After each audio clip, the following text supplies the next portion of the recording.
Halo pemirsa Cokro TV, jumpa lagi dengan saya Ahmad Sahal di Seruput. Kali ini saya pengen ngobrol dengan Mas Norman Hadinegoro, Mas Kanjeng Norman. Nggih, matur Iya. nuwun. Ini kehormatan bagi kita nih Mas, datang ke Sami-sami. Cokro Nggih. nih. Dan saya memang tertarik banget pengen ngobrol dengan Mas Kanjeng karena ini ada beberapa perkembangan yang membutuhkan sebuah telaah dari dalam nih, dari sosok yang betul-betul ngerti masalahnya. Ini kan Pak Jokowi kemarin melaporkan soal ijazah palsu kan melaporkan ke polisi ya. Ini kan belum pernah terjadi gitu ya. Pak Jokowi yang begitu sabar difitnah sejak zaman obor rakyat sampai sekarang gitu. Waktu itu memang masih presiden kan, sekarang kan udah Obor rakyat itu, DKI. oh Iya, presiden pertama ya. presiden Betul. 2014 kan. Heeh. Nah, tapi kan maksudnya fitnahan itu Bener. sudah kayak nggak ada batasnya gitu loh.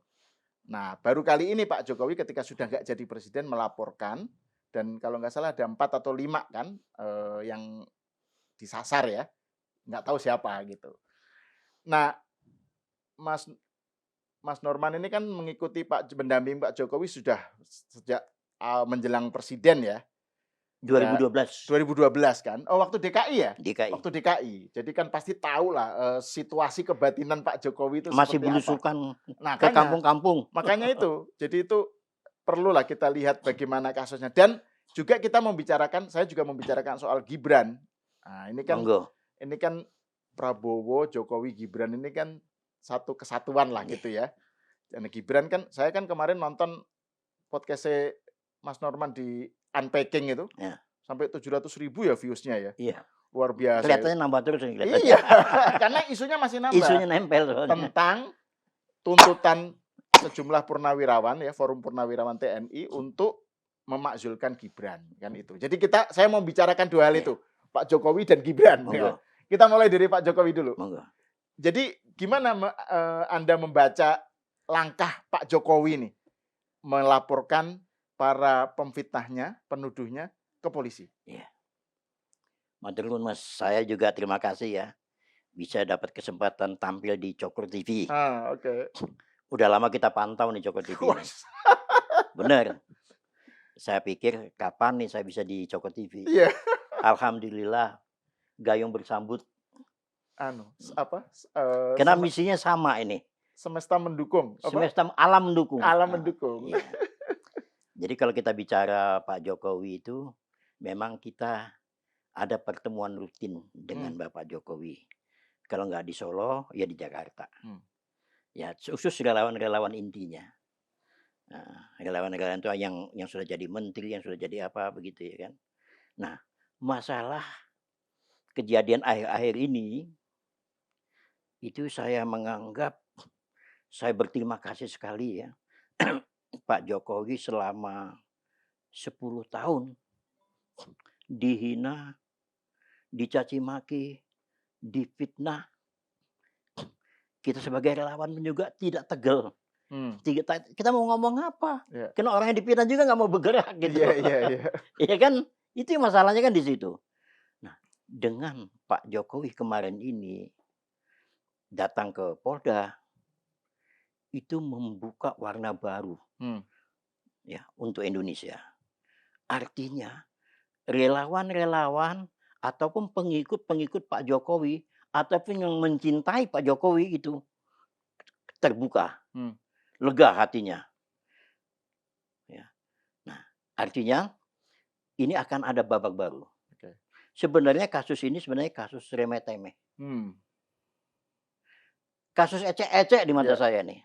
Soal ijazah palsu itu, iya. tuduhan ijazah palsu itu. Ya. Karena ini diolah oleh orang-orang munafik, diolah orang-orang partai, diolah orang-orang licik. Kasus ini diracik langsung menjadi fitnah. Langsung menjadi kebencian. Maksudnya apa? Mempengaruhi masyarakat. Ada unsur kebencian di situ. Sebenarnya sederhana sih. Apalagi yang namanya Roy. Itu udah dokter katanya. Siapa lagi itu? Roy Suryo, Dr. Tiva, Dr. terus Tiva ada dengan lagi siapa itu yang berapi-api. yang Yang orang Batak tuh yang siapa itu? Batak, Dengan congkaknya dia ngomong. Ya sebenarnya kita sederhana, kita juga tahu sebenarnya sederhana. Yang mengeluarkan ijazah itu kan Gajah Mada. mhm. Ya tanya sama Gajah Mada, selesai kan gitu kan? Iya, bener. Itu. Jadi jangan tanya ke lain-lain. Ini diambil sisi sini, sisi sana. Mhm. Nah, karena saya anggap ini orang-orang yang berhati busuk. Kalau saya bilang tuh otak udang. Mmm, Ya, udang itu filosofinya itu otaknya tuh isinya busuk semua tuh. Kalau udang tuh jalannya bukan maju, hmm. mundur. Orang-orang kayak gini ini perlu dikasih pelajaran. Kenapa? Kalau dibiarkan ini akan merembet kemana-mana, tidak menutup kemungkinan Pak Prabowo ataupun Gibran bisa diperlakukan seperti ini. Ya. Gibran sudah diperlakukan seperti Nah itu. inilah sekarang ini. Bahkan juga ada tuduhan ijazah palsu juga loh itu juga, ke Gibran. ini. Iya kan? Iya. Nah dengan isu ini sekarang udah kayak cacing kepanasan mereka. Jadi otak udang itu toksik gitu ya, ya. Iya. Jadi karena dia busuk otaknya, Busuk terus otaknya, semua semuanya busuk. kelihatan busuk gitu Busuk. ya. Nggak ada yang bagusnya. Iya. Pokoknya di mata mereka itu Jokowi nggak ada bagusnya. Iya. Nah, alhamdulillah ya kemarin tuh kita terima kasih banget dengan Pak Jokowi ya. Mau ke kantor polisi. Iya. Ya. Nah itu Mas Norman kan kalau kan Pak Jokowi beberapa waktu sebelumnya kan pernah bilang tuh di Solo kalau nggak salah ya, dia bilang bahwa saya tuh udah sering dimaki-maki, difitnah, dihujat, saya diem aja gitu ya. Tapi kesabaran tuh ada batasnya. Betul. Gitu kan. Pak Jokowi kan itu kalau nggak salah konteksnya menanggapi Sitorus ya, Deddy Sitorus ya, soal apa kasusnya lain sih, tapi intinya kan sama soal fitnahan, hujatan, pokoknya narasi kebencian lah ke Pak Jokowi. Tapi beliau bilang kesabaran itu ada batasnya. Nah ini move kemarin melaporkan ke Polda ini apakah sebuah tanda bahwa Pak Jokowi oke, enough is enough gitu atau gimana? Ya ini satu kesatuan. Ini akan terbongkar semua. Oke. Di antara mereka yang saya dengar katanya ada emak-emak ngasih sembara 16 miliar dikasih kepada salah seorang untuk mensebarluaskan ijazah fitnah ini. Oh, narasi soal ijazah palsu ini. Ya. Dan itu pengakuan dari seseorang itu sendiri. Ya. Itu ada videonya. Oke. Nah, saya berharap teman-teman relawan, teman-teman simpatisan yang namanya video ini digital itu nggak akan bisa hilang. Jadi segala kejelekan-kejelekan yang kemarin mereka ini kumpulin saja sebagai barang bukti. Ya, mau baik itu terhadap Pak Prabowo, terhadap Gibran, terhadap pejabat yang lain. Ya, kumpulin, kita membantu pengacara kita. Ya, harus berani sekarang karena Pak Jokowi sudah membuka, udah mau ke polisi. Nah, satu. Yang kedua juga kita lihat juga bahwa ke depannya ini akan saya melihat ya. Saya melihat ini Roy Suryo maupun si siapa ini kayaknya masuk kandang ini. Ini prediksi saya. Ya. Kira-kira Roy Suryo segala itu nggak sih? Menganggap ini langkah ini tak terduga atau gimana? Nah, mereka menganggap nggak akan mungkin Pak Jokowi itu ngadu ke polisi. Oh, oke. Karena dilihat perjalanannya 10 tahun. Ya. Oh, ternyata mereka ini makin ngelunjak. Mereka punya prediksi, nggak akan mungkin. Ngerti kok, orang-orang hukum ngerti kan? Kalau Pak Jokowi sudah ke kantor polisi, udah jelas data-datanya, itu habis tuh mereka semua. Jelas kok, penghinaan. Ya, mengskreditkan orang, menjatuhkan nama baik orang di situ. Saya nggak tahu pasal-pasal apa yang ditampilkan. Dan itu nanti akan berantai itu. Di antara mereka tuh saling menyalahkan. Satu contoh misalnya Roy Suryo. Kemarin saya lihat di TV, News TV ya. Udah mulai ada kelabakan. Saya lihat dari raut mukanya. Udah lihat. Ternyata dia bilang ijazah yang dia mainkan, dia debatkan itu adalah ijazah dari internet. Kan kacau ini kan. Nah, yang jadi pertanyaan yang bodoh nih siapa? Kita yang bodoh apa? Nah, Jadi jelas. Jadi modus mereka itu ingin menjatuhkan presiden. Ya, Presiden pada Prabowo sekarang? iya. Oke. Melalui Dan ini menyerang Jokowi? iya, dan ini ada kelompoknya, Mas. Oke. Ya, kelompoknya misalnya kelompok Roy Suryo, ya, itu ke Anies. Hmm. Kelompoknya Egy, ke Anies juga. Kelompoknya si Raffi siapa? Refli Harun? Raffi Harun sama yang pengacara, Oh, Samad, Abraham Samad? Abraham Samad. Heeh, Sekarang udah ngemis-ngemis deh, ya. mau nangis minta tolong kepada Pak Jokowi, Hmm. kalau bisa ini dicabut, jangan dilanjutkan. Artinya dia orang hukum ngerti itu pas itu. Heeh, heeh. Ya, akibatnya tuh ngerti. Ya. Ya, ini akan kemana-mana. Hmm. Bagi saya ini satu pelajaran, bukan saja untuk mereka, juga untuk yang lain. Ya, kenapa? Karena kita nih ngebangun bangsa Indonesia ini jangan direcokin lagi dengan yang gitu-gituan. Ya, kalau kalah ya legowo lah, Hmm. tarung lagi yang akan datang, ya kan? Tapi ini sudah menyerang pribadi, sudah menyerang pribadi sekali ini. Ya. Nah ini yang kita nggak suka. Nah Mhm. kemarin kita mau bertindak juga nggak bisa. Karena Pak Jokowinya nggak Karena Pak bergerak Jokowi gitu nggak ya? bergerak kan gitu kan? Ya kita relawannya juga bagaimana? Tapi Heeh. juga kita nggak tahan Pak Jokowi digituin. Iya. Nah ini Pak, ini pandangan saya Pak. Ya. Nah, kalau kita lihat ya, Mas Norman ya, saya ingin mengamati di medsos ya, misalnya kan ada sejumlah dulu mantan pendukung Pak Jokowi ya, Mm-mm. yang ketika isu ijazah palsu dulu dilontarkan pertama, itu kan sangat gencar menganggap itu fitnah. Mm-mm. Jadi ada teman-teman yang dulu adalah nama Denny Siregar, Guntur Romli, terus beberapa orang PDIP. Ketika isu itu muncul beberapa tahun lalu ya, itu langsung pokoknya menganggap bahwa itu fitnah, langsung membela Pak Jokowi Mm. gitu loh. Sekarang berubah anunya. Maki-maki Pak Jokowi. Iya, atau pokoknya ini Pak Jokowi tunjukkanlah aslinya, apa sih susahnya nunjukin aslinya, kayak gitu-gitu.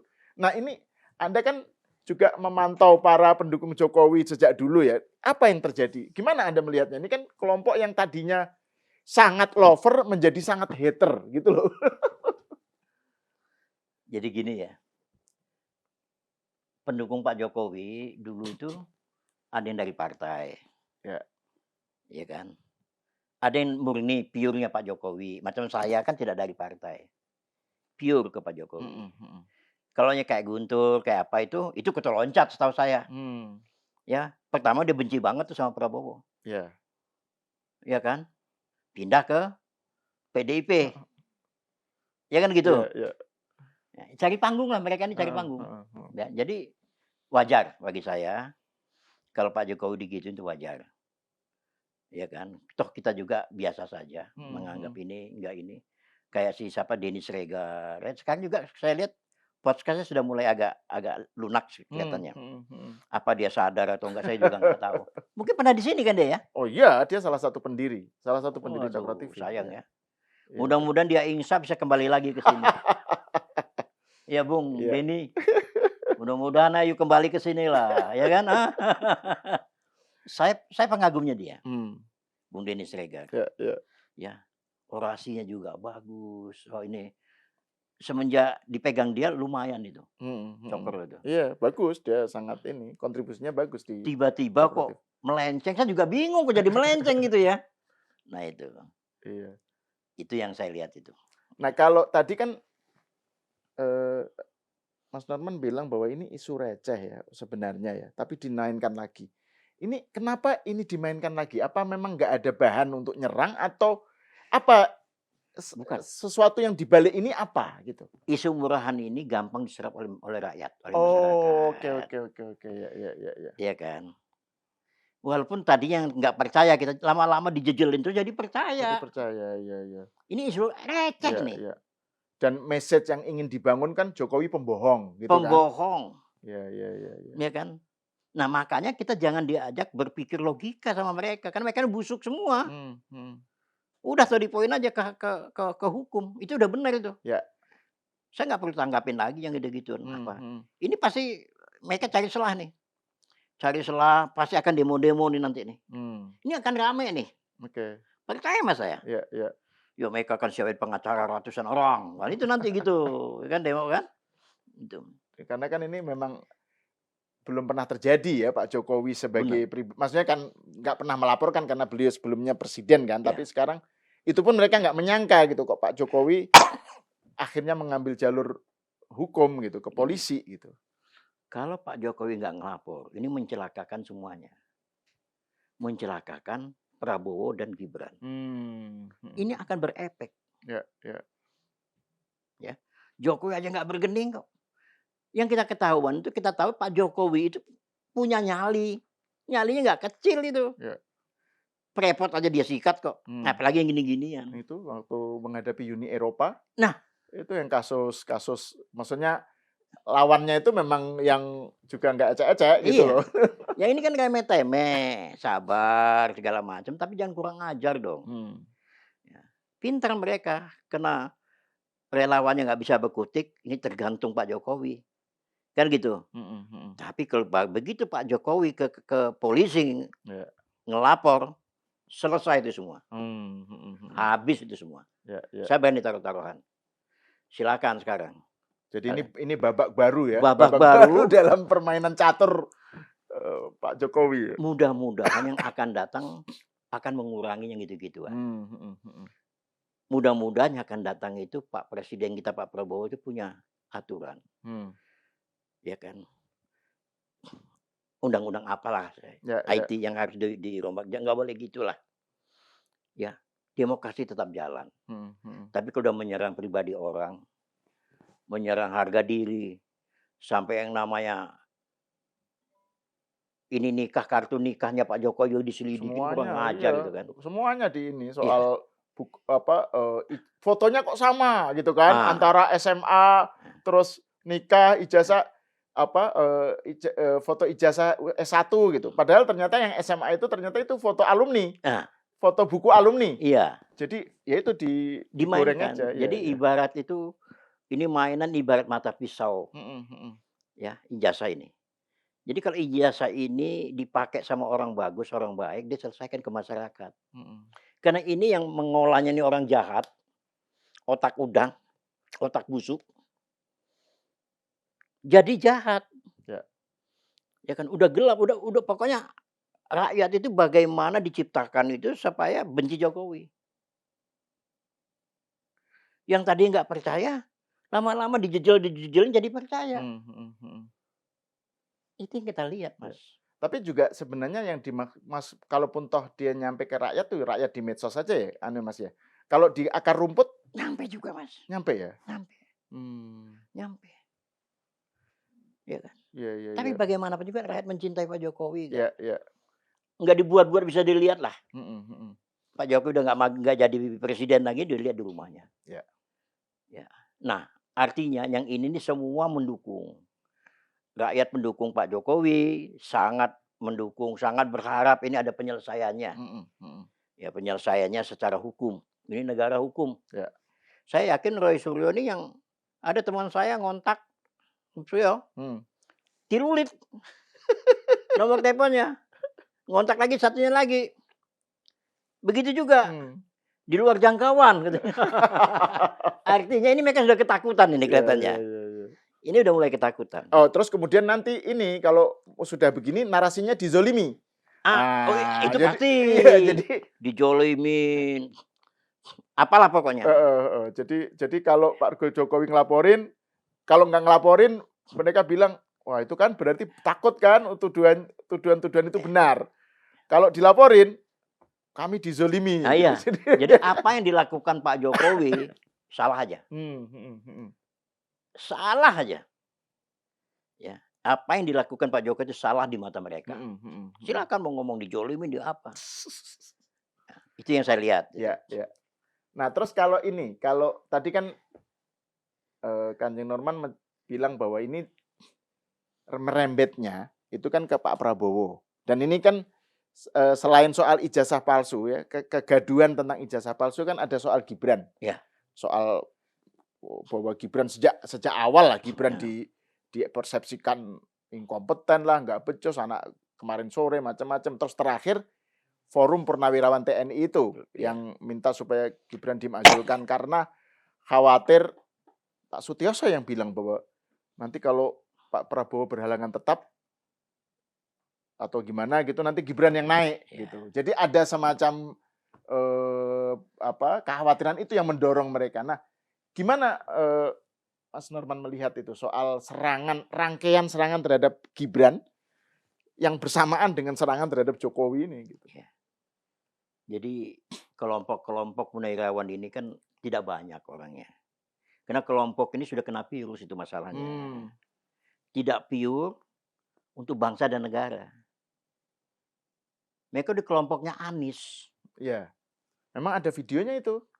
Para purnawirawan ini mendukung Ah, Anies. iya kan? Iya, iya. Ini kan mencederai purnawirawan yang lain. Purnawirawan itu ribuan. Mengatasnamakan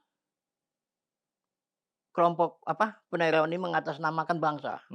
Padahal ini kelompok sempalan ini. Iya, iya. Kelompoknya HTI di mata saya itu. Oke. Ini yang bicara anak kolong ini. Iya.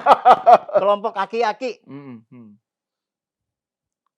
Pak Setiaoso kan tidak melihat ke depan. Ngelihatnya mundur. Yang saya bilang otak udang tuh semuanya itu. Ya. Melihat orang tuh pesimis. Ya. Zamannya udah beda. Zamannya kita terus mengayomi. Sekarang ini mengayomi anak muda. Kita dorong. Yang saya katakan di podcast lain tuh ing arso sung tulodo, ing mado mangun karso, tutwuri handayani. Tugas Pak Prabowo ini mendorong anak muda sekarang. Kenapa?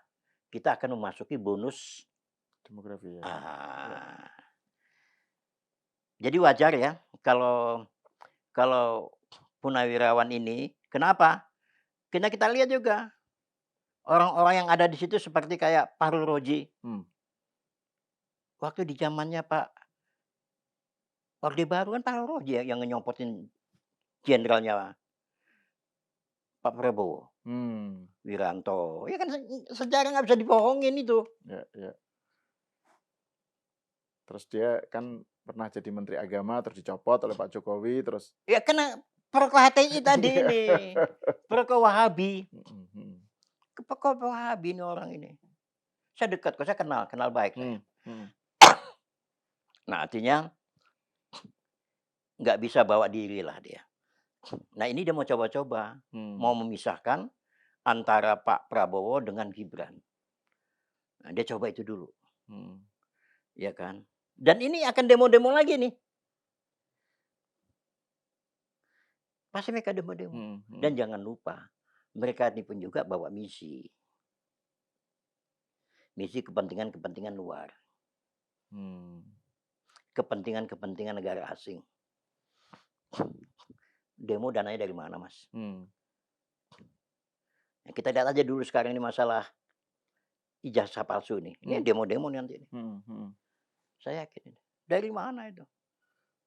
Uang itu. Ada ininya, bohirnya.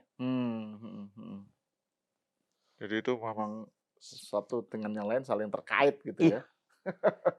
Nah kalau yang soal Gibran ini, Mas Norman, ini kan bagian dari upaya untuk memecah ya, mengadu domba lah gitu antara Prabowo di satu sisi dengan Gibran lah, dengan Pak Jokowi lah di sisi lain.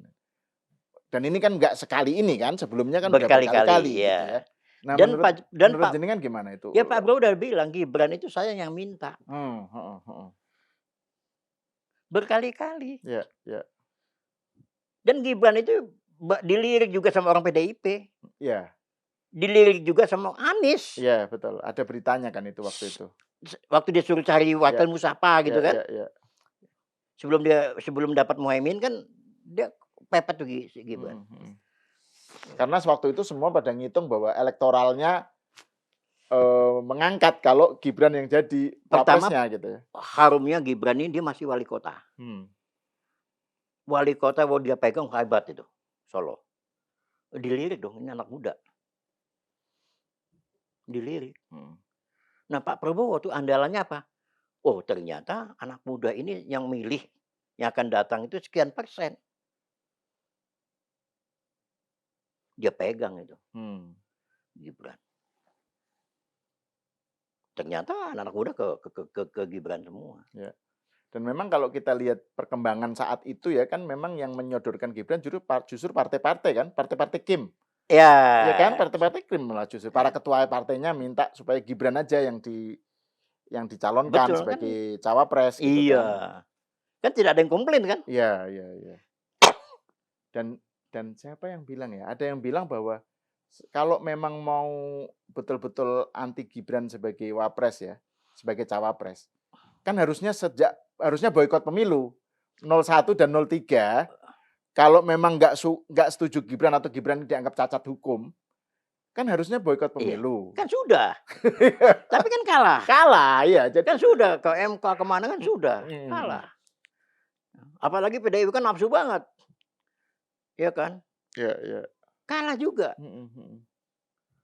Ya, kita kan negara hukum. Nah ini sudah mutlak, ini sudah konstitusi loh nih Gibran sama Pak Prabowo ini. Bayangin kalau ada kelompok kecil ingin memisahkan kan semua orang marah. Dan alasan untuk pemakzulan juga nggak ada kan gitu Nggak ya kan. ada, kesalahannya apa? Ya, ya. Gibran itu salahnya apa? Itu persoalan kalau ada kesalahannya. Misalnya ketahuan main cewek, korupsi, Ya, kan ada item-itemnya. ada item-itemnya ya. Ya. Baru diajukan, bukan diajukannya ke Prabowo. Iya. Ajukannya ke DPR. Ya. Nah, kalau misalnya kayak itu Mas Kanjeng lihatnya gimana yang dikabungkan Pak Sutioso itu bahwa ini kan Gibran nanti kalau Pak Prabowo berhalangan tetap gitu ya. Kan terus nanti Gibran yang otomatis jadi presiden gitu. Jadi itu yang membayang-bayangi ketakutan itu yang membayang-bayangi Pak Sutioso dan para Ya jenderal ketahuan itu. Pak Sutioso ini haus kekuasaan. Hmm. Sudah tua, masih haus kekuasaan. Kok sampai ke sana? Itu kan sama aja nyumpahin Pak Prabowo. Kan kurang ajar ini kan. Kok kayak gitu sih? Mantan jenderal. Mendahului kehendak Tuhan. Mendahului kehendak Tuhan. Kok sampai ke sana Ya. omongannya? Silakan aja. Nggak suka sama saya silakan aja Pak Sutioso. Apa prestasi dia juga? Nggak ada. Udahlah ngurus anak cucu aja lah. Doain Indonesia ini bisa maju. Ya. Tetap dalam koridor Pancasila. Itu. Ini lagi ramai ini. Kita lihat Pak Gatot juga lagi ramai. Iya, terus juga itu loh yang kan Mas Norman kan bilang di podcast di Unpacking kan bilang bahwa Pak Tri itu kayak di fait accompli ya, diseret-seret ya, Benar. dibawa-bawa. Nah, itu gimana kan ada perkembangan tentang anaknya Pak Tri yang Anaknya dicopot sekarang. dimutasi. Pindah, Itu mutasi. gimana duduk perkaranya gimana ini soal Pak Tri ini? Jadi gini. Ini kelompok ini sebenarnya mengadakan penyelenggarakan rapat kayak gitu, itu udah kemana-mana diusir. Oke. Pinjam gedung angkatan udara ditolak. Pinjam gedung di mana ditolak. Karena sudah tahu kebaca gitu loh. Terakhir minjam gedung di Kelapa Gading. Oke. Ini kelompok nakal ini. Ya. Kan sama-sama tentara, masa emang nggak boleh sih pinjam angkatan udara? Ya. Aulanya. Pinjam lagi di mana? Ditolak. Nggak boleh. Terakhir katanya di Kelapa Gading. Nah, Pak Tri kenapa saya bilang itu Pak Tri ini kan orangnya kan ngayomin. Saya itu termasuk ngefans sama beliau. Saya tetanggaan juga itu di Bambu Apus itu. Oke. Termasuk para Roji, tetanggaan saya. Kan nggak mungkin secara logika ya, seusia seperti itu bisa secanggih kita anak muda. Pastilah disodori oleh kelompok tertentu. Kelompok ini pinjem nama Pak Tri, orang yang disepuhkan, orang yang dihormatin, ya, agar tanda tangan di situ. Kan begitu. Ya. Dipinjam namanya. Nah, lucunya Pak Tri tanda tangan. Nah, saya nggak tahu apakah tanda tangan ini dipaksa atau basa-basi atau akademi teman lah di Miana ini, ya kan? Tapi resikonya, Mas, apa yang terjadi? Fatal. Ya. Untuk Pak Tri fatal. Kecium di TNI. nggak lama di situ kan copot, pindah mutasi Hmm. anaknya. Hmm. Tapi kalau anaknya cepat dia meng-clear-kan, minta di-clear-kan,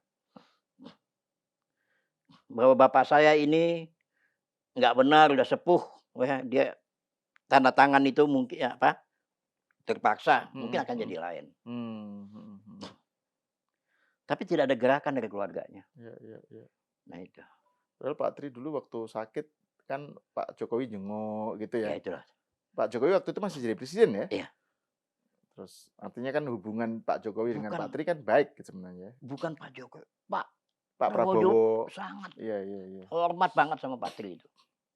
Tapi kok itulah makanya saya bilang kalau orang mau cilaka, ada aja jalannya. Hmm. Kalau mau sial, mau apes, itu kan di luar dugaan, Mas. Iya, iya. Semua di luar dugaan. Ya, siapa nyangka Hmm. orang kita hormati tiba-tiba kepelinsut hanya soal kecil Hmm. langsung anjlok. Nah, sekarang ini di mana-mana itu bicara tentang Pak Tri semua. Jelek, termasuk merembet ke TNI. Hmm. Itu yang saya lihat di media-media itu seperti Ya. itu. Itu. Dan itu yang saya baca berita kemarin ya tentang respon PDIP gitu ya. Kan ada salah satu siapa namanya tuh pokoknya bilang bahwa harusnya Pak Aku Prabowo minum. ini monggo. Monggo. Terus, Harusnya Pak terus. Prabowo ini mengkaji usulan atau tuntutan dari para purnawarawan ini kayak ngasih angin gitu. Salah satu petinggi PDIP lah menyatakan itu. Menurut Udah. Kanjeng Norman Ya ini sudahlah, kaitannya mereka ini main bola aja. Udahlah. Setali apa namanya istilahnya? ya 3 uang. Kan? Main pingpong. Karena mereka posisi mereka itu di luar pemerintahan. Nggak mungkin lah. Nah, kita koalisi merah putih kan kuat di DPR. Ya, tidak mungkin. Ada dasarnya. Silakan, kita tidak menutup demokrasi, nggak kita tutup. Tapi jelas loh. Kalau lo menuntut apa? Nuntut misalnya di Pak Gibran itu harus diberhentikan. Ada dasarnya apa? Ini nggak ada dasar, nggak ada apa. Memang negaranya nenek moyang lu yang punya. Kan itu. Kan marah rakyat. Rakyat marah. Orang itu dipilih oleh rakyat kok. Bukan dipilih oleh MPR. Nah, jadi kalau ada orang PDIP seperti itu ya wajar lah bagi saya. Orang kaget ya? Enggak kaget lah. Kenapa? Karena busuk semua. Kalau saya busuk nih. Nah itu. Itu yang saya lihat seperti itu, Mas. Dan kalau kita lihat ininya Pak Prabowo ya, secara tidak langsung itu bagian dari respon Pak Prabowo. Kan setelah rame kasus ijazah palsu, rame para purnawirawan menuntut pemakzulan Gibran Pak Jokowi malah diutus sebagai utusan untuk ke Vatikan kan? Malah sakit hati. PDIP malah sakit hati. Kenapa bukan gua gitu kan? Iya, dan setelah itu Pak Prabowo Gibran mendampingi Pak Prabowo menemui delegasi Korea. Jadi kan itu berjejer gitu kan Gibran dengan Pak Prabowo gitu. Kayak nunjukin ke publik, ini loh. Kita nggak Prabowo Gibran masih solid gitu. Jadi gini, Mas. Jadi kita relawan sekarang ini semua relawannya Pak Jokowi itu sudah membackup Pak Prabowo Gibran. Kita tidak akan berkhianat. Kenapa? Karena cita-cita yang sudah dirintis oleh Pak Jokowi. Ya. Yang Indonesia yang 10 tahun dibangun sudah sedemikian rupa ini jangan sampai dirusak. Ya kan? Jangan sampai untung aja Pak Prabowo mengatakan saya berkelanjutan pembangunan ini. Itu membuat kita lega. Membuat Pak Jokowi bisa tidur. Ya kan?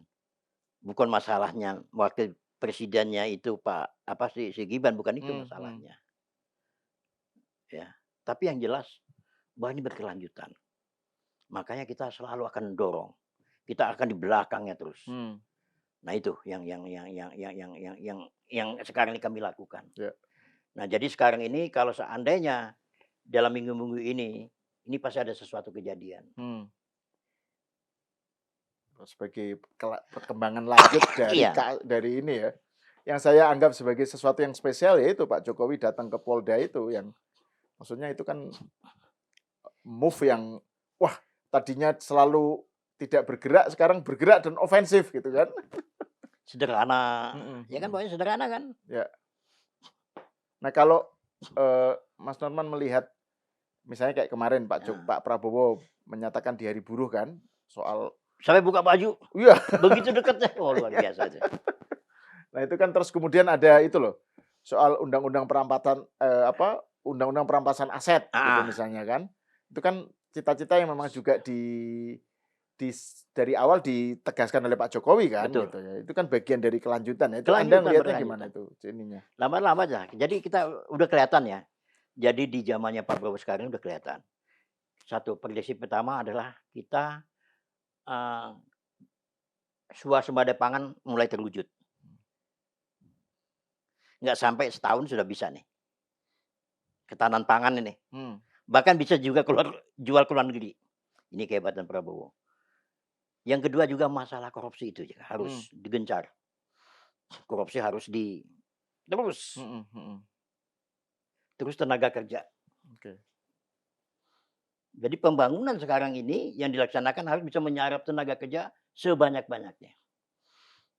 Itu. Ya, dan ada kayak upaya Satgas melindungi atau ini yang orang-orang yang kena PHK gitu kan. Itu Betul. kan upaya untuk memitigasi Betul. mitigasi kasus-kasus, PHK gitu ya.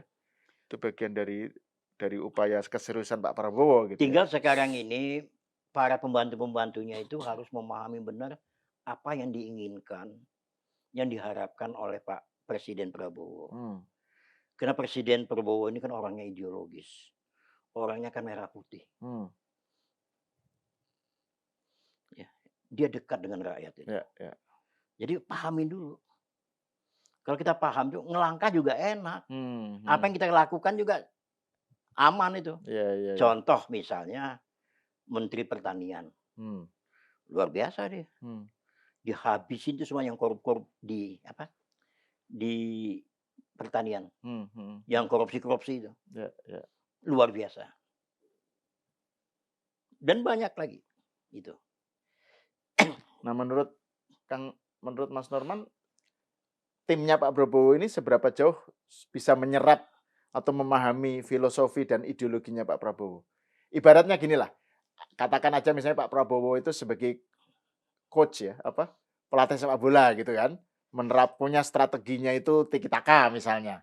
Nah, seberapa jauh pemainnya itu bisa menyerap, itu strategi dan filosofi coach-nya?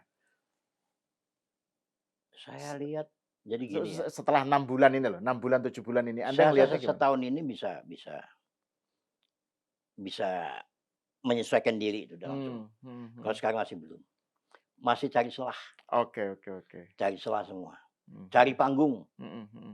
Ya kita lihat kan misalnya juru bicara apa, Oh, Hasan Nasbi. ah, Ya, ya. Iya itu kan nah itu juga menarik itu, KSP, ya. nggak ada, belum ada kelihatan. Hmm, mhm, mhm. Belum yang lain-lainnya, Budiman Sujatmoko, Ya, itu kan teman-teman semua, Pak. iya, iya, betul, betul. Itu kan saya tegur, kenapa? Karena kehadiran di sana itu mewakili relawan, mewakili orang-orang yang mendukung dia. Tapi kalau nggak ada kegiatannya malu kita, Hmm, nggak ada gebrakannya malu. ya, ya, ya. Harus ada gebrakannya untuk kepentingan bangsa dan negara. Mhm. Sekarang belum kelihatan. Ada bilang kalau bisa diberhentikan aja deh, oh jangan gitu dong kan gitu. Itu kan di obrolan dengan, Mas Budius di Unpacking kan, Heeh, jenengan juga nyinggung itu kan, nyebut-nyebut Kodari gitu. iya, itu teman saya kok. Mhm, mhm. Dia coba boleh dia di podcast di mana-mana. Ya kan, nggak gampang. Gregetnya kurang ya menurut Nggak ada, menurut, belum ada, maaf ngomong, belum Mas ada. Norman? Iya, iya, iya. Kalau seperti kayak si siapa, eee, yang juru bicara Oh, Hasan Nasbi? kurang dekat dengan Prabowo. Hmm, mhm, mhm. Alasannya susah banget, ya nggak bisa dong, harus dekat. Mmm, mhm, mhm. Juru bicara, Iya, iya.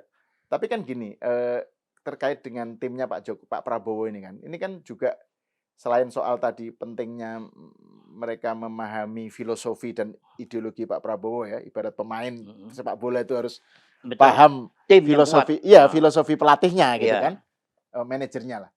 Nah tapi kan ada narasi tentang divide et impera itu, memecah. Jadi ada menteri-menteri yang orangnya Pak Jokowi istilahnya, dengan orangnya Pak Prabowo. Itu kan misalnya kayak bocor alus, kan narasinya begitu kan. Orangnya Pak Jokowi ini lebih loyal kepada Jokowi. Jadi ada narasi matahari kembar. Nggak boleh ada yang Nah itu gitu. gimana menurut Anda? Bagi Narasi saya seperti itu tuh upaya sengaja mengadu domba. menabrakkan. Sebenarnya nggak ada. Hmm. Orangnya Pak Jokowi, orangnya Pak Prabowo juga. Pak Prabowo juga kan menterinya Pak. Iya gimana sih? Pak Prabowo itu menterinya Pak Jokowi. Pak Jokowi. Jadi jangan. Orang dia bisa kerja, kenapa dipakai? Udah kelihatan bisa kerja kok. Nah jadi jangan dipecah belahkan seperti itu. Jangan terpancing dengan yang gitu-gituan.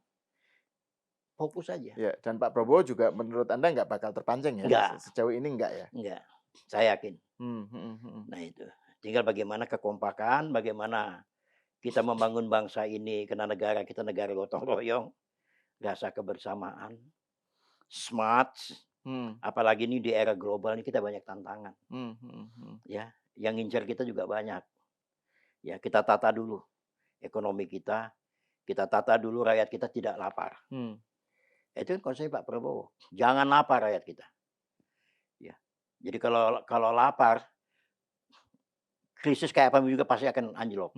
Tapi kalau kenyang, krisis kayak apapun juga tetap masih bertahan gitu. Ya. Selain soal jangan lapar juga ini, concernnya Pak Prabowo waktu pidato pelantikan ya, atau pidato pertama itu yang dia bilang. Yang di MPR ya? Iya, yang pokoknya minta, dia keinginan utamanya itu adalah bikin rakyat iso guyu.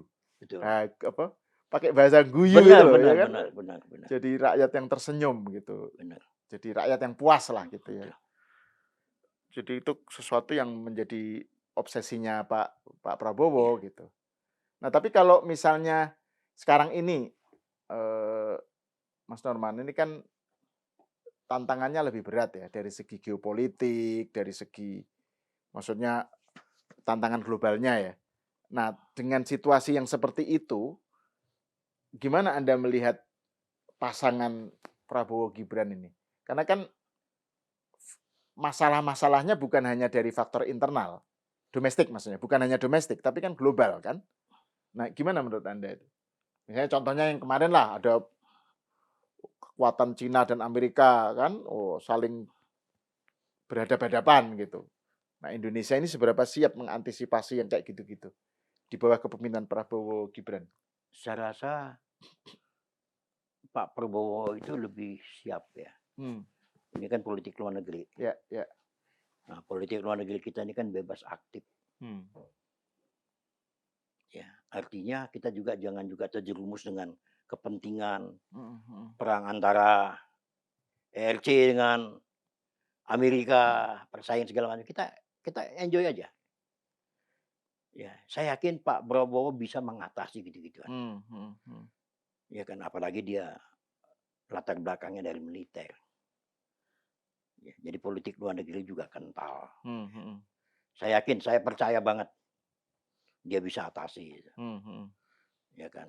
Dan memang kan bacaan Pak Prabowo tentang geopolitik itu kan cukup mendalam. Betul. Lah gitu ya. Betul. Udahlah yang gitu-gitu nggak usah diajarin lagi. Itu ya. Di atas kepala itu ya kan. Tinggal sekarang prakteknya aja. Prakteknya harus oke. Ya. Kita mau bikin negara apa sih? Negara yang liberal? Apa negara yang sosialis? Apa negara Pancasila? Nah kalau saya lihat Pak Jokowi ini masuk ke negara Pancasila yang sosialis. Pancasila itu masih sosialis. Iya kan? Jadi watak Pancasila. Ya. Dan itu dilanjutkan oleh Pak Prabowo gitu. Iya, ini Prabowo ini. Oh iya. Ini Prabowo yang saya maksud ini. Oke. Iya kan? Pak Jokowi sudah meletakkan landasan-landasannya. Tinggal ngelanjutin aja kok ini sebenarnya. Enggak susah. Kekayaan alam kita masih terjaga. Ya, Freeport bisa diambil. terus di mana lagi yang sudah diambil oleh Indonesia, ya tinggal diisi. Mhm. Apalagi sekarang ada Danantara, Hmm. itu luar biasa. Ternyata kekayaan kita hebat ini. Nggak Ya. perlu minta pinjaman luar negeri lagi kalau kita lihat Danantara seperti ini Mhm. anggarannya. Belum nanti bank emas. Nah ini, jadi Ya. saya yakin bahwa Indonesia itu akan nanti menjadi 4 besar, Hmm. saya percaya itu. Hmm, mhm, mhm. Kalau dikelola dengan baik. Ya, ya, Kalau berpikirannya seperti ini sekarang ini. ya, ya, ya, Seperti Pak Jokowi, seperti Pak Prabowo. ya. Nah kita nggak tahu yang akan datang kalau misalnya presidennya ganti, nah kita nggak tahu. Iya. Nah, terus terkait ini, Mas Kanjeng, tentang saya tuh kan jenengan kan ngikutin nemani Pak Jokowi itu kan sejak dulu ya, sejak mendampingi Pak Jokowi kan sejak gubernur apa kan sampai sekarang. Nah, dengan Pak Jokowi sekarang ini sudah di Solo, ini kira-kira gimana Anda melihat kiprah Pak Jokowi ke depannya? Di luar soal tadi, selain soal tadi itu, soal menggebrak, melaporkan para pemfitnahnya, penuduhnya itu ke polisi, gitu. Pak Jokowi, gimana ini, Maksudnya ke langkah depannya politiknya? bagaimana ke depannya? Iya, kan sebagai, kan sekarang nggak Kalau menjabat yang lagi. polisi ini kan kecil, soal kecil Iya, ini. iya, heeh. Maksudnya yang Pak Jokowi ke depan ini mau apa yang akan Oh dilakukan? sangat dibutuhkan. Enggak, yang akan dilakukan oleh beliau. Kan, muncul ide soal politik apa, partai super TBK gitu Masih misalnya, angan-angan. kayak Saya gitu-gitu. tahu benar itu. Gimana gimana? Kalau Bisa itu di-spill? saya di depan saya kok ngomongnya. Heeh, heeh, heeh. Ya ini memang ide menarik, tapi kalau dilakukan itu 10 tahun yang akan datang. Hmm. Jangan mimpi kita gitu-gituan. Pak Pak Jokowi juga mengakui, teman-teman aja yang ngembusin, "Udah Pak bikin partai TBK." Ya kan. Semua, ini depan Hmm. saya, depan kita-kita ngomong. Hmm, hmm, hmm. Saya bilang, "Saya nggak mau jawab. Yang lain udah setuju, saya paling nggak setuju karena saya diem. Hmm. Berarti belum ada komentar. Udah Pak Jokowi udah seperti ini aja dulu. Seperti ini aja banyak orang yang nyari kok." Hmm. Seperti ini tuh maksudnya ya seperti yang misalnya Iya, di Solo nerima enjoy aja, nerima nikmatilah. tamu Nikmatin gitu aja. kan, masyarakat Apalagi nanti kalau datang rumahnya aja yang hadiah dari negara, rumahnya jadi. yang di Solo? Iya, Hmm. kalau nggak salah di Karanganyar tuh, Pak. Oke. Itu luas itu. Hmm. Lebih nyaman kita Oke, oke. kumpul-kumpul di situ. Ya, ya, ya. Mudah-mudahan cepat jadi kita. Hmm. Ya, kalau yang di Jadi nanti sekarang, Pak Jokowi akan pindah ke sana ya oh kalau iya gitu? harus lah, harus kita minta. Kenapa? Hmm. Kenapa Jokowi 24 jam dikunjungi orang. Dan Pak Jokowi itu luas, sama siapa aja oke. Hmm. Nah itu, dia bapak bangsa. Ya. Artis dia masih didengar. Ya, ya. Termasuk Mahathir aja datang kan ke Solo. Makanya, artinya Pak Prabowo nggak akan mau ngelepas Pak Jokowi. Hmm. Mau seperti apapun juga tidak akan mau melepas. Dan menurut Mas Norman, Pak Prabowo tidak akan nganggap Prabowo ini sebagai saingan Oh matahari kembar gitu, enggak, enggak? dia tahu. Soalnya kan ada yang bilang gini, misalnya ada Iya. yang bilang, "Udahlah Pak Jokowi jangan terlalu aktif deh," gitu kan. Kan kesannya kayak Pak Jokowi itu nyari bikin panggung. Iya. Bikin panggung kan, nemuin ini, nemuin termasuk ya itu tokoh-tokoh tapi juga masyarakat, apa kesannya kayak Jokowi ini nggak pengen ngelepas sebagai Iya. sebagai apa, pemimpin gitu Iya, ya. iya. Udahlah nggak usah aktif. Menurut Anda Nggak gimana usah itu? didengar lah. Itu kan orang-orang yang sempalan yang ngomong begitu. Iya kan? Kan kesannya gini, kesannya kan yang datang itu kayak direkayasa, jadi nggak organik gitu loh. Yang datang ke Solo itu loh. Sekarang pertanyaan saya, Pak Prabowo merasa terganggu nggak? Kan Hmm. tidak. Ya, ya. Tidak merasa terganggu Pak Prabowo. Malah senang. Mhm, mhm. Ya kan? Pak Prabowo tuh nggak akan mau ngelepasin Pak Jokowi. Bener. Tidak akan mau Heeh. melepaskan. Orang mau ngomong apakah tentang Pak Prabowo, mau Heeh. matahari Kembar. kembar lah segala Heeh. macam, nggak didengar itu. Orang udah sehati kok, Mhm, gimana mhm. sih? Itu Ya, pandangan ya, saya. ya. Jadi kayak apa namanya, narasi-narasi pecah belah itu nggak mempan ya? Nggak mempan. Mhm, mhm. Kita lihat aja lah ini kejadian yang kecil ini, yang Ya, akan ya. datang ini, kita tonton, kalau menarik saya datang lagi ke sini. Ya kan? Yang soal laporan itu ya? Laporan itu, kena ini 10 tahun loh. baru sekarang ngelapor, itu kan semua juga kaget. Iya, iya, iya. Di luar prediksi mereka juga nih Tapi lawan-lawan Mas ini. Norman sudah menduga nggak sebelumnya bahwa Pak Jokowi akan ngelapor? Udah, Oke. sudah. Kenapa? Karena menyelamatkan relawannya Pak Jokowi. Menyelamatkan orang yang ngefans dengan Pak Jokowi yang masih 80% mencintai Pak Jokowi. Oke. Ya, tapi kan nggak bisa berbuat macam-macam kan rakyat kan. Ya kan, waduh kasihan Pak Presiden saya digituin dan segala macam kan begitu kan. Bisa ngeluh, bisa nangis sendiri. Iya, iya. Tapi dengan adanya masuk ke hukum, Heeh. ya udah, tinggal hukum aja yang bermain. Iya, iya. Sudah mengobati perasaan rakyat yang mencintai Pak Jokowi, relawan-relawannya. Iya, iya. Itu pandangan saya itu. Oke. Gitu. Oke, Mas Norman, Kanjeng Norman, terima kasih atas obrolannya dan ini saya harap bukan yang terakhir ya. Siap, siap. Pertama dan akan berlanjut. Siap, siap. Matur nuwun, Mas. Nggih, nggih. Terima kasih atas obrolannya pemirsa, sampai di sini dulu, kita berjumpa lagi di episode selanjutnya. Oke.